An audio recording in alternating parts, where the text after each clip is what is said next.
We've just stepped out of the second Melbourne Facebook Developer Garage, and one of our audience members, Tara Strong, is joining me.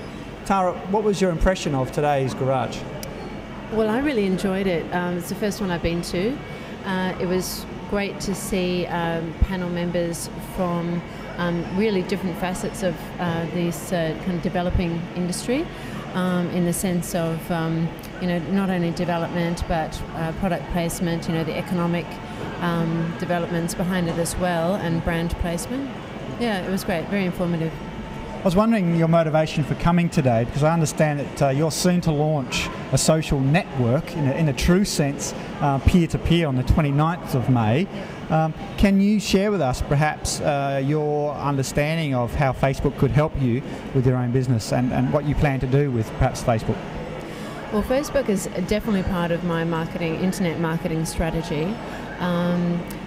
The initial group itself that I want to create will be developed after the launch, and the reason for that is because the launch is to a very select target group of people, not all of whom are on Facebook, and I wouldn't necessarily invite them to be on Facebook for the purpose until they'd actually experienced it themselves and opted in.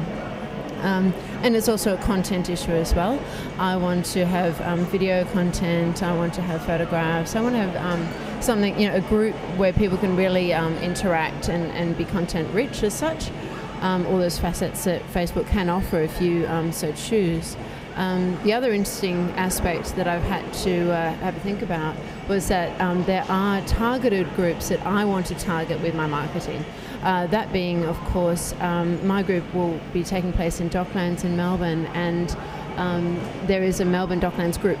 So, for example, that's a perfect market for me to tap into. However, I've been very respectful of the interests behind that group, which are a variety. Obviously they have a commonality in all being part of Docklands. They all want to interact on certain levels with other people in Docklands, but to the scope of that's something to be seen. So what I did was I actually approached the creator of the group, and I told him what my purpose was, and I invited him specifically to my launch. I also said if he had any idea about other people that he knew for certain would be interested, that he could share the invitation. But until I've really kind of sorted out whether I have to offer something of interest to them, or whether I'll just be spamming them per se, that's something that I want to be very wary of and just be respectful of. I wonder if it's a case of you not wanting the Facebook brand and application overshadowing the launch of your own new entity, which is peer-to-peer. Is that very much an issue for you as well? It's not so much about Facebook overshadowing it. It's more that my group specifically is about real-time social networking, face-to-face human beings. So you have to recognise the difference between a social group that appears on the net. You still have to actually make it work in reality.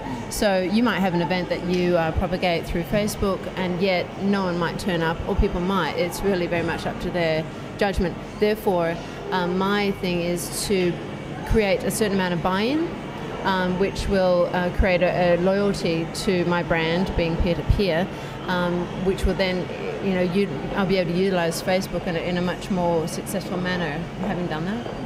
Well, Tara, thank you very much for coming to the second Melbourne Facebook Developers Garage. We look forward to perhaps inviting you back after the launch of peer-to-peer and speaking about how you intend to use Facebook. Would you be interested in coming back? Since you put me on the spot, of course, Craig. It'd be a pleasure. Thank you very much.